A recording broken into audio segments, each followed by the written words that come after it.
Би уугаагүй гэдэг чи хошин шог илүү. Энэ бол яа харахгүй зууны хамгийн том хулгай. Харин сумья базарт мэдээж цавчаа ногоон автобус бэлгэлвэл эзнээ олно. Шок мэдээ. Хошин тайм нэвтрүүлгийн 52 дахь дугаарыг хэлэхэд бэлэн боллоо. Цэл залуухан 21 настай хүүгүүн 10 дугаар сарын 20 цэрэг татагдаад 11 дугаар сарын 13, 24 дахь хоног дээрээ нас орсон олон түмэн эмэгнэн цочирдож байна. Эмч нарын комисс үзэж шалгаад өвчнөгөө хуучгүй байна гэж цэрэг татаж авч явчихад 24 өдрийн дараа таац ирсэнгүй гэх нь өөрөө эрүүл сарвал үзэгдэл мөн үү? Хүүхд авбараа. Тэнд хөтөн газар одоо даарч байгаа шүү дээ минь юу? Миний хүүхдийг авчаад. Одоо ирээч. Би хараад ямар хүүхдэд тавирч унтах биш. Би зэнгүү гэртээ яаж очих юм? Дүүд нь юу гэж хэлж очих юм? Нарийчтэй нарийн миний сайх хүүг одоо ичвэ. Багтаа 14 хоногийн дараа дүгнэлт нь гарах хууль журамтай задлан шинжилгээ эцэслэхийн бүхэл эхэлж байхад Батлан хамгаалахын сайд Сайханбаяр яаж мэдээд гадны нөлөөгүй гэж уу гашууд авсан эцэгт нь хэлж ирсэн хамгаалсан бэ? Ямар нэгэн гадны нөлөө байхгүй зүгээр албаа хайж исэн зүгээр байж исэн одоо ингэсэнд би маш их харамсаж байгаа. Зүнч Ванга эмэгний ориг сүнс зөвхөн Монгол генералын бие чүглэсэн байсан ч шүүх шинжилгээ, эд мөрийн баримтууд, гэрчүүдийн мэдүүлэг, камеруудын бичлэгийг тал бүрээс мөрдөн шалгаж дуусгаас өмнө юу болсныг төрүүлж лүндэгдэх эрхгүй. Цэргийн аль багчдын хоорондоо дэглэл, зодоон, цохион одоо нэг-нэгээ одоо яргалдаг гэж бичээд байна. Тийм юм цэргийн анги салбар дээр байхгүй шүү. Энэ бол гүтгэлэг шүү. Зөндөө цэргийн аль багч шамнасаа алддаг тэр гэж тийм юм байхгүй шүү дээ. Цэргийн аль багч нар үүргээ гүйцэтгэж юм. Цэргийн аль багч өвчнөөр эсвэл одоо ослоор янз бүрийн байдлаар одоо юу гэдгийг эндэх тохиолдлууд бол гарч ирсэн. Одоо бол тийм юм байхгүй ш. Сүүлийн жилүүдэд ялангуяа 2022 оноос хойш үргэлж таслан зогсооцсон. Батлан хамгаалахын сайд Сайханбаяр сүүлийн 2 жил цэрэг амиа алддаг асуудлыг таслан зогсоосон гэж барин тавин мэлдсэн. Тэгвэл сүүлийн 2 жил цэрэг амиа алдсан эмгэнэлт баримтуудыг эргүүлэн сануулъя. Зэвсэг түвшний 119 дугаар ангид 5 сарын өмнө 2023 оны 6 дугаар сарын 22-нд 19 настай Б цэрэг татагдж очиод ердөө 3 дахь хоногтоо нас орсон. 22-ны өдөр 14 цагийн үед бол танаа хөвгт чинь бол одоо коросонд явж байгаад бол бахардаад очлоо. Тэгтээ бол ухаан нь л орж хараад байна. Болтог болол. Усгал ихсэн л гэж. 30 хэмээ халуунд гүйлгсэн. Айгам халуун байсан ч амьсгаан задарсан. Аялал дугуйн тэмцээнд ордог хүүгээ бахардаа зүрхэн зогсон гэдэгтээ аав нь огт санал нийлэхгүй байгаа юм. Мохоо зүйлийн улмаас үүссэн шарх сорвинд толгойд нь үлдсэн байсныг хэлж байна. Хотоод нь үлэн атлаа арх илэрсэн ч шиг. Хугацаа цэргийн алба хаагч үлэн хоосоо атлаа арх уусан байсан ч шиг. Энэ хэрэг одоогоор шийдэгдэг байна. Одоогоос 2 жилийн өмнө 2021 оны 3 дугаар сарын 28-нд мөн л 21 настай байлдагч Б мөн л зэвсэг түвшний Зенит Пожангийн 326 дугаар ангид дарагдаа зодоолж амь хөрсөн. Салаан дарга галбуужамс согтуугаар цэргээ алсан. 2022 оны 7 дугаар сар Өмнө Говь аймаг дахь 167 дугаар ангийн цэрэг өндөр барилгаас унаж 2022 оны 8 дугаар сарын 1-нд 065 дугаар ангийн дэд ахлагч 22 настай Зэ тогон цохиулж, Дорнод аймаг дахь 327 дугаар ангид 21 настай Хэ усанд чиживж, 2023 оны 2 дугаар сарын 27 311 дугаар ангийн байлдагч Б аваарын шатнаас өөрийгөө боомсон гэх шалтгаанаар амиа алдсан. Сайханбаярыг сайд олсноос хойш 10 цэрэг амиа алдсан. Энэ бол орчин үеийнхээр бол тасаг цэрэг, уламжлалт бүтцээр бүхэл нэг аравт цэрэг. Он гарсаар 6 цэрэг дари утаа хаанхалсан дайны талбарт биш инээд хөр ундарсан инх цагт хорвоог орхисон. Инх цагт эр цэрэгт морьцсон хүүгээ эргээд гэртээ ирнэ гэдэг баталгаа эцэг эхчүүдэд алга. Энэ бол Сайханбаяр биш муухай хэрэг. Энэ бол Сайханбаяр биш Монголын эмэг нийл. Улсын их хурлын гишүүн Идэрбат гэж хүн байдгийг та таних уу? Төрийн тэргүүний албан ёсны айлчлалын үеэр Лаосын парламентын даргатай хийсэн уулзалтад улс дамнан аялаад ядарсан гэж өөрөө тайлбарлаж байгаа ч уусан архиндаа согтуурхан унтаа сэрүүний хооронд дин дун суугаа энэ хүнийг Идэрбат гэдэг. Лаосын үндэсний ассамблеийн дарга ноён Сайсуфон Фумийнхэн тэргүүтэн затарсандаа ч юм уу ядарсандаа ч юм уу дэгэн догон суугаа Монголын улсын хурлын гишүүний талаар юу гэж бодож яаж гайхсан бол аяншиж ядраад унтсан гэхүү архиугаа цогцсон гэхүү өөрөө бол ингэж хэлж байна. Арх гэдэг зүйлээс холдоод 3 жил болж байна. Аймгийн засаг дарга болоод бас энэ арх гэдэг зүйлийг хэрэглэхээ болоод за их хурлын гишүүн болоод бүр байсан. Ингээд таны ингэ бичлээ. харагдаад байна. Яг хөө тэгээд эн чинь их цаг наргүй байд юм билээ шүү дээ. Би бол анх удаа бас юм төрийн том айлчлалд оролцсон. Тэгээд хүн нэг бас нэг нүдэн айнах үе идэр бол бас байх байлгүй дээ.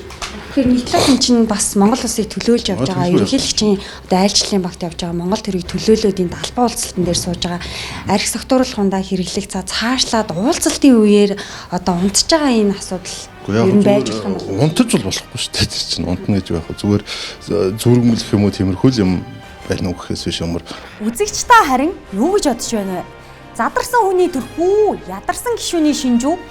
Уусан архин гараагүй ч юм уу, ус дамнан аялаад ядарсан ч бай, уулзалтанд ирчгээд унтаад байсан Идрбат гэдэг хүний нэрийг лаосчууд мэдээж чэйжлэхгүй.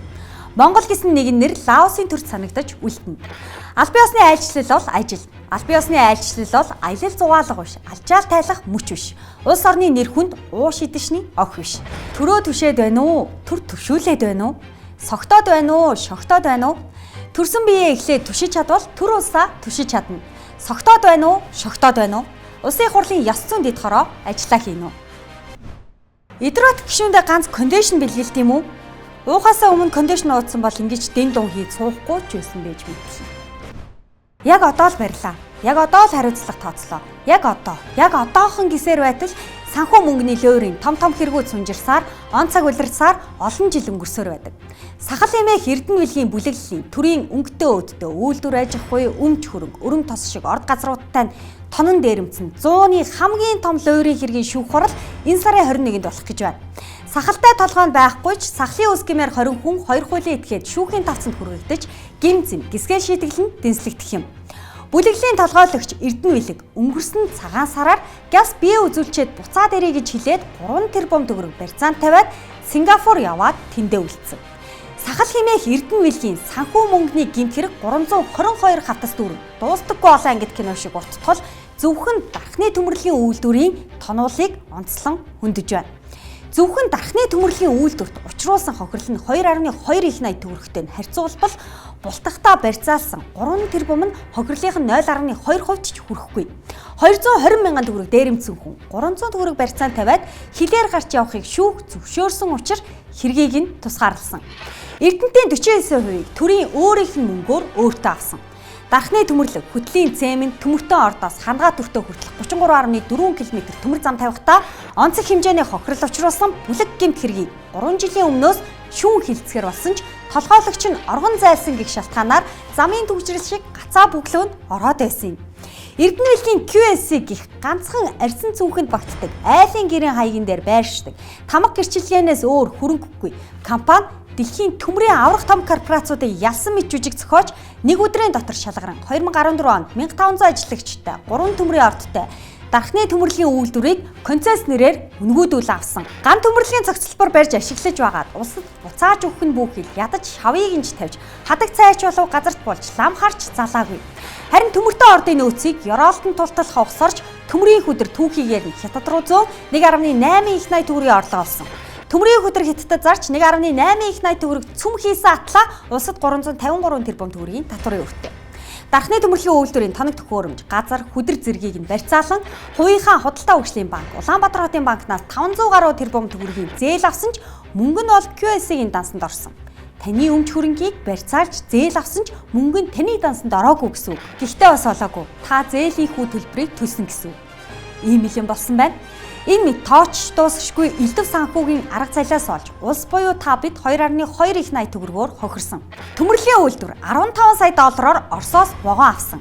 Төмөрлөгийн үйлдвэр өөрийнхөө мөнгөөр авсан вагоноо Эрдэнэ билгийн төрсөн ихчийн хувийн төмөр замын төслийн институт гэдэг сүртэй том нэртэй компани түрээс төлдөг байсан. Та өөрийнхөө мөнгөөр машин авч хаад бусдад нэмж түрээс төлж унана гэвэл яах вэ? Яг л ийм юм болсон байна. QSC төмөрлөгийн үйлдвэрийг концессор үнгүү авчхаад нэмж менежмент хийн, техникийн туслалцаа үзүүлэн, зөвлөгөө өгнө гэж сард 2.5 сая доллар, улиралд 10 сая доллар авч байсан. Төмрийн өдрийг түүхийгээр нь зөөхин тулд зээл авч төмөртөө ордоос хангаа төртөө хүртэл 33.4 км төмөр зам тавьсан. Угаасаа улсад ашиглаж байгаад үнгүү буцааж өгөх ёстой төмөр замаа улсаас нь зээл авч 40 тэрбумаар бариад 112 сая доллар буюу өнөөгийн аншаар 700 тэрбумаар 16 дахин өндөр үнээр муглан буцааж шахсан. Эрдэнэ билгийн баг маш том бүлэглэл гэдгийг яллагдагчаар татагдсан хүмүүсийн намтар түүхээс харж болно. Эдийн засгийн хөгжлийн сайд асан Фортуна Батбаяр, Ажиул дүрийн сайд асан Эрдэнэбат, Замтээрийн сайд асан Ганбат, Сангийн сайд асан өнөөдрийн Орос 3 дугаар сургуулийн захирал Болор гэсэн 4 сайттай. Төрийн эмчийн хорооны дарга Үндсэн хуулийн цэцгийн гишүүн асан Сугар Нанзад Дорж гэсэн 2 хүн. Монгол банкны ерөнхийлөгч асан Зол Жаргал, Худалдаа хөгжлийн банкны захирал Орхон нарын зэрэг санхүүгийнхэн бас байна. 20 хүн 2 компанид ялах дүгнэлт үйлдсэн 322 хавцтай 100-ны том хэргийг Сүхбаатар дүүргийн эрүүгийн иргэн анхан шатны шүүх эх 7 хоногийн мигмар гарагаас хэлцэж эхэлнэ. Монголчууд өтгөн шаргал цай биш, өтгөнтэй бор цай ууж байна. Усны газрын дарга Батбаярын мэдгдснээр зуны үеэр худаг ус бохирдож жорлон булаг булган жорлон болжээ. Хүний өтгөнд байдаг гидснээс аваханцар сэлб гол бужигнаж байгаа бол зайсангийн 3 хотгоны ундны усан ч язганаж байна. Шинжилгээний дүнгээр экол гэж бид нар нэрлэдэг байгаа. Халуунд төсвөртэй гидснээс аваханцар илэрсэн байж байгаа. Өөрөөр хэлбэл зүгээр энгийн үгээр би ард иргэдэд анхааруулах үүднээс хэлчихье. Аливаа хүн бие засах газар жорлон орсны дараа энэхүү экол гэдэг бодисноос аваханцараас сэргийлэхийн тулд гараа угаадаг. Тэгээд энэ бодисноос өөрийгөө сэргийлж ийн гэж боддог. Гэтэл тэр гараа угаад сэргийлдэг бодис маань ундны усанд маань илэрч ийна л гэсэн ийм аюултай үзэгдлүүд зайсанд илэрч ийн, гэр хорооллууд дээр илэрч ийн. Улаанбаатар хотод 600 гаруй мянган тээврийн хэрэгсэл байж байгаа. Гэтэл тээврийн хэрэгслээсээ илүү олон нүхэн жорлонтой байгаа. Тэгээд тэр нүхэн жорлонгороо бохирдоод ундны ус маань бохирдоод явж ийн гэдгийг бодох хэрэгтэй. Улаанбаатар 680 мянган нүхэн жорлонтой, 17 мянган худагтай.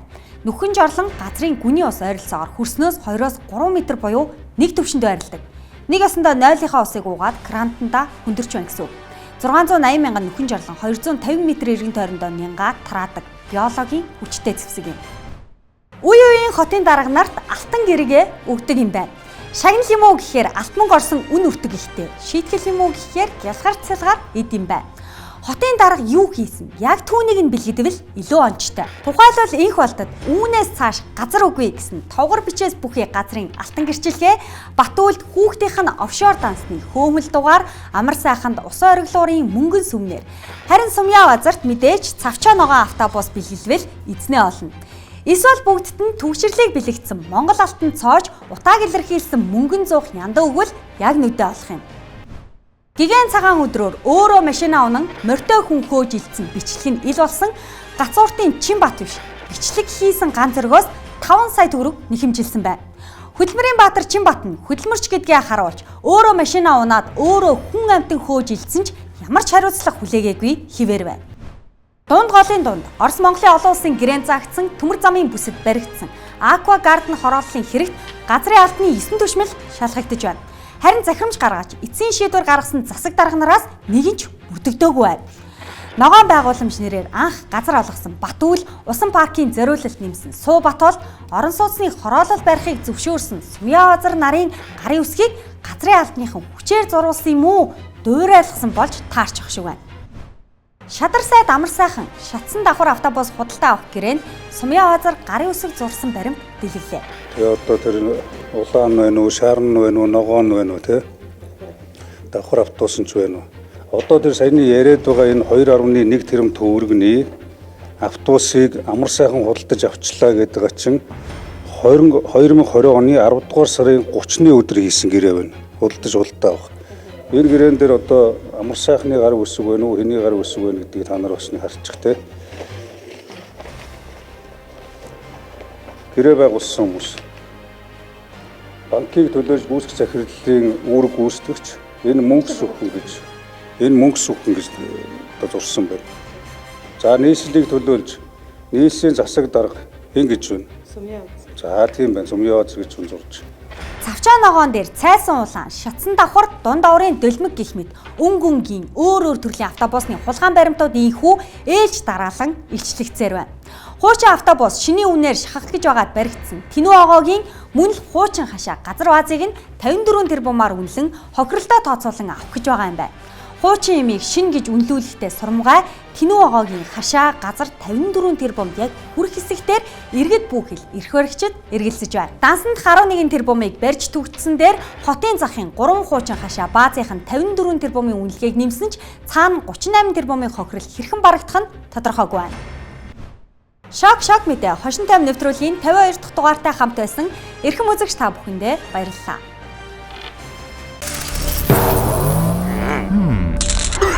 Ой.